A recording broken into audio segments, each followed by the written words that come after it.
you guys. I'm Ariana. How are you? Hey, good, Ariana. How you doing? Mike, nice Good. to meet Mike, I actually talked to you before, like a couple of years ago, or like a year and a half ago for the calling. So it's nice to talk to you again. you. Yeah, that's what I thought. I recognized you. How are you? I'm great. Good. So, what both attracted you guys to this project in the first place? Well, it was a really high concept, three-hander with with all of our friends. I mean, that's kind of like the best way to make a buck, I think. So it was that was like a big part of it was getting to work with these people I've known for so long. And but then now to have it be something that's so kind of raw and stinky and punk rock and weird and stuff like that, that was like that's obviously amazing. Yeah, well, Yeah, I couldn't have said it any better. I mean, I think for me, the stinky part for Larry just added an even extra dynamic to it that I was very intrigued by. yeah. Speaking of stinky, I was even going to ask you guys this. Usually, when you go into hair and makeup, they make you look better. This one was very much reverse, and like they make you dirty. Like, what was that process like? Yeah, well, I think we wanted to be able to smell these guys a little bit, like we just really wanted, um, and we probably did after two days in the Yeah, desert. We probably definitely did. did. I mean, we were like rolling around in the dust and chasing light at the end of the day. Nick and I were kind of giggling about it. It was, but this is the fun stuff. I mean, it's fun to get dolled up and dressed up and put on fancy pants, for a show. But then it's also fun to like put in a gnarly tooth and a stupid earring and be disgusting. I guess that's the little boy in me probably. Yeah. Yeah, I'm lucky that I get uglied up for most of my characters, luckily. I hate when I get all beautified. I did this show Class of '09 that I'm in a few episodes of, and I remember I was like, oh, I look handsome in this. Like I remember it came on, I was like, oh, I'm not a freak. This is fun. Like, look, see, mom, I'm not, because usually my poor mother, her friends see me and stuff. They're like, oh, he's so ugly and mean. And so for me, it's sort of what I do, and I really enjoy it. The only hard part with this was that tooth, the glue, it like smears across your teeth.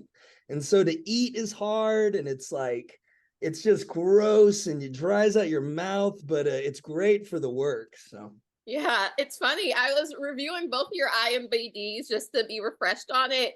And Nick, when I saw yours, I'm like, gritty. Like, this is his wheelhouse. And Mike, with yours, like, you've done comedy, you've done drama. What attracted you to doing something that may be sci-fi? It may not, because we, as this being like a 15-minute preview, like, we don't really know what's going on. Yeah, neither do we. No, I'm just kidding. Kind of, but I like art that doesn't deal in definitives. That it kind of goes in and out of abstraction, and there are things that you don't have to spoon feed an audience. That there's somehow the Pfeffer brothers have kind of created this horizon with this beautiful dome, and somehow we all kind of just put on it what we want to put on it, what we think is in there. You don't have to explain, like they couldn't get that shark to work in Jaws either, you know what I mean? But we didn't have to see it. We knew what it was. Our brains did it for us, And so like that's what I think the Pfeffer brothers are so clever about, is that as long as all our eyes light up when we see this thing, and as long as we're willing to knock each other off to get to it, I think everybody can just put in that house whatever they want to put in it. You know what I mean? And I think that that's kind of fun, that abstraction to me. Yeah, how I definitely took it for what is in the Neo dorm, because Larry's just like, oh, you're going to be so into the parties when speaking to Monica. Is that I would think that it's kind of a dystopian future, but it really could be like a year from now that gas is like such a huge commodity. They're in such a desolate area, but that could be how everything is at that moment. It's definitely fun to kind of fill in your own blanks when watching a show. yeah, absolutely. And I mean, I think it's definitely not sci-fi, but it's definitely like you said, a dystopian reality and an alternate reality, which is what, most stories are, right? Outside of like biopics. And I think what's cool about this is it's like, is this is this a dystopian future or is this a dystopian past? You know, I mean, I think that's what I love about the language, the car, all of it, the way it's shot, the coloring. It could be kind of anytime, anywhere, you know. But there's this place, and it's this thing that I think all people deep inside of them have, of like, the answer's over there. That's the answer. And there's just, what do I got to do to get the answer, you know, and get to comfort and get to bliss and joy. And I'll do it, you know. Yeah. How would you describe your characters' relationship? Like in my head, they're cousins. And that Mike, your character is always watching after Larry. Like this has just been kind of your duty, and you're like cousin brothers. Yeah, I don't know. Did we figure out what? We just kind of, I think we just like, I don't know. We have some kind of history here that says that we worked together, but I don't think we had decided that on the day. I don't think but you have like a, don't you wear like a jumper, like a mechanic's Yeah, jumper? like I don't listen, and I'm with Mike. We never really pinned down exactly what the relationship was. Kind of in my mind, what it was that we worked together, like we were both mechanics of some sort, right? We worked this kind of blue collar job together. And I've probably been around him. We probably came from the small town. And I think he took me under his wing, maybe as a good deed, but also as a way to manipulate me. I mean, that's more of a question for Mike. But for me, for Larry, none of it really mattered. This guy is handsome and cool and like is smart and like has ideas and ambition. And I'm just want to like be his friend because I don't got a lot of friends. I'm a family. You think Larry looks tough? You should meet his folks. And so it's like, you know, anything that Gary's willing to do, I think Garry comes into his life and is a bit of like a beam, like an awakening to like this whole world. And for me personally, it's going to be interesting to see when we get this show made, like, what does Larry do? Like once Garry gets him out of their little world and he starts to see more, does he start to take his own autonomy? I don't know. You know, it's interesting. We'll find out, I guess. Yeah. And I don't know how Garry was like Garry definitely big brothers Larry. Garry and Larry. Garry definitely big brothers Larry a little bit. I do think that also Larry is an extra set of arms and legs for him, you know, to get to, so now there's two of me kind of, you know what I mean? So now like but you know, I don't know what Gary's loyalties would be at if it was one ticket and it was between me and Larry getting into that building. I don't know. I don't know. Larry's gonna have to go full ape mode, I think. I think Larry might be a little disappointed in Gary's objectives at that point. Why does Garry immediately not trust Monica, but why does he then let Monica in the car over their very brief discussion? Well, I think he does. You know, I don't think Garry trusts anybody ever, and probably, you know, probably for good reason. He's probably been kicked around a lot, but he's also probably a dick. But I think he sees you know, he sees this beautiful woman walking down this place, you know, with gas, like you said, it's hard to find. She's got this kind of badass power suit on, and that's a different view. And so you know, I think that bringing people into your circle in this world is dangerous, you know, no matter who they are or how pretty they are or what they say to you or whatever. So I just think that, and I think that's how, you know, Garry survived as long as he has, by keeping everybody at arm's length, if not gun's length. Yes. Would either of you actually ever pick up a hitchhiker? I never have.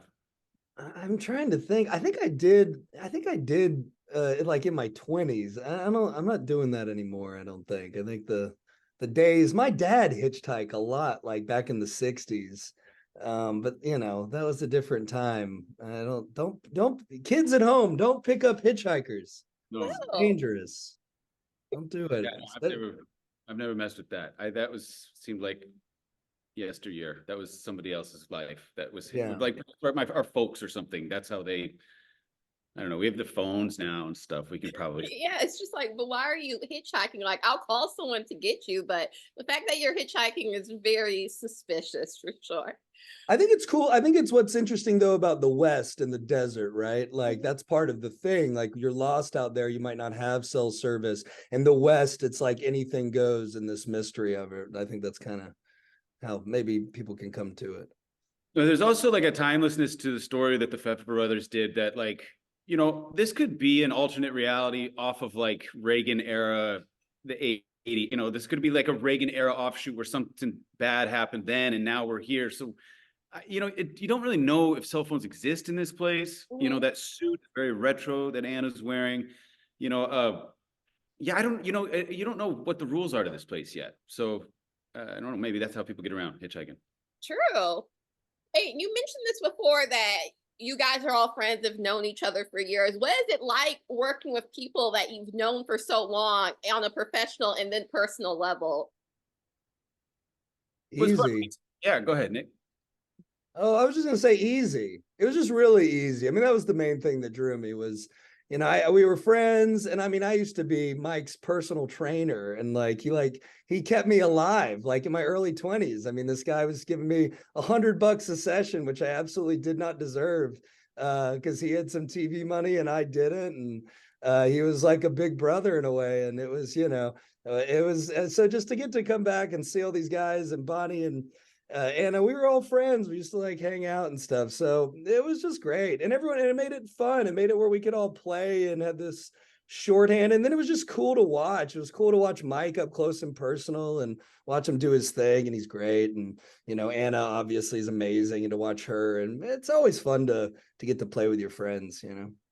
And Yeah. Anna and I came together, you know, and so like to actually, this is the first time we ever got to act together in anything. And to have it be so kind of comic booky and heightened and everything like that, it kind of gave us a lot of, you know, a lot of times you go to a movie or a TV show or something, you don't know who these people are. You've seen somebody on TV or somebody's been a hero of yours or something, and but you're all kind of tiptoeing around each other, just trying to feel out each other's vibe, or if people, you know, need a nap at lunch and stuff. You don't know who these, you know, what, you know.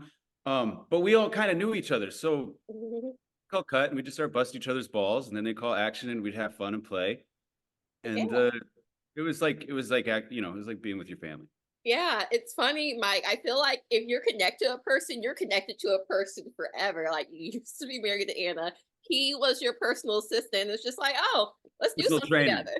Personal trainer. Personal Oh, trainer, I sorry. would have been a terrible assistant. Personal He's not trainer. that dumb. He's not that dumb. He would never have hired me as a personal assistant.